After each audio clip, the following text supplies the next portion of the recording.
If you've ever tried to deal with land in Accra, you know it can be, well, a maze. It's notoriously complex, and what everyone really wants are just some clear, simple rules. But what happens when a simple rule runs headfirst into a very complicated history? Let's get into it. So you might hear this powerful claim often from traditional authorities. In Accra, no land is bought. All lands are for leasehold. And you know, on the surface, that sounds great. It's simple, it's reassuring. If that one rule applied to everything, a lot of confusion would just disappear. But is it the whole story?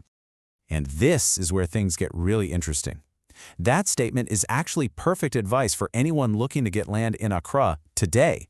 It lines up with current constitutional law. But, and this is a huge but, when you present it as a timeless historical fact, it's just not accurate. And it's dangerous because it risks wiping out legally protected property rights that have been around for centuries. To really get why this is such a big deal, we have to be super clear on the legal distinction here. The entire argument really comes down to the difference between a sale, which gives you permanent ownership, called a freehold, and a lease, which gives you a temporary right, a leasehold. Okay, the one word on this slide that changes everything is reversion. A leasehold is temporary, right? So at the end of the term, the land reverts. It goes back to the original owner. A freehold, on the other hand, is permanent. It's a sale. There's no reversion. The property is yours, period. That is the absolute key difference that the law cares about. All right, so now that we've got the legal stuff down, let's fact-check the claim that Ga-Mashie lands were never sold. If that were true, the history book should be full of temporary leases, right? Well, it turns out they show something completely different. The history here is crystal clear. We're talking as far back as the 1600s. Ghana authorities were making outright permanent grants of land. And when Accra became the colonial capital in 1877, this whole practice just exploded, creating legally recognized freeholds in places like Osu, Adabraka, and Asylum Down. This wasn't a secret. It was common practice for centuries, right up until the law finally put a stop to it. First in 1969, and then for good in the 1993 Constitution. So that's the history. But what about the legal system? How have the courts interpreted these old deals over the years? Well, Ghana's highest courts have been asked this question again and again, and their answers have been incredibly consistent. The courts have left no room for doubt on this. Case after case confirms these old transactions were, in fact, sales. In one famous ruling, the court called a grant permanent and inheritable, not a temporary lease. In another, they upheld a deed of conveyance. That's the legal document you use for an outright sale. And maybe the most telling example comes from the Ga-Mashie stool cases, where the court said the rights of so-called strangers who had bought land were so strong, they actually limited what the stool itself could do later on. Now that's ownership, not a rental. And look, it's not just some dusty old court cases. As recently as 2011, an independent assessment by USAID found the exact same thing. They confirmed that freehold titles are a real, existing part of Accra's land market, and they came directly from sales that happened before 1992.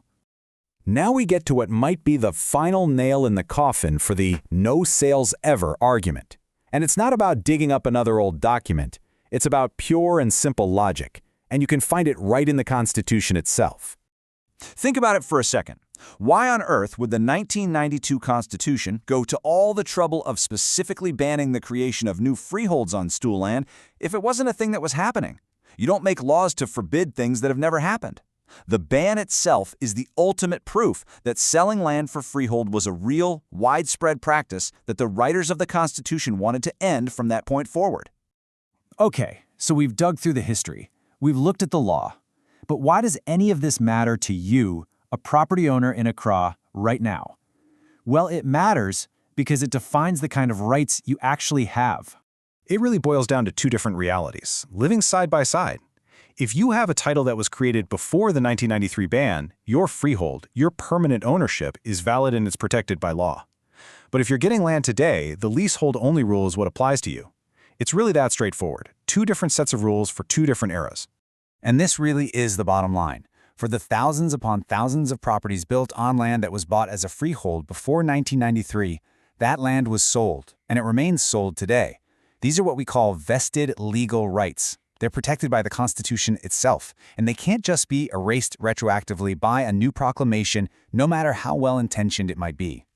So, let's break this all down into three clear takeaways. First, if you're a new buyer today, absolutely follow the leasehold-only rule. That advice is correct for you.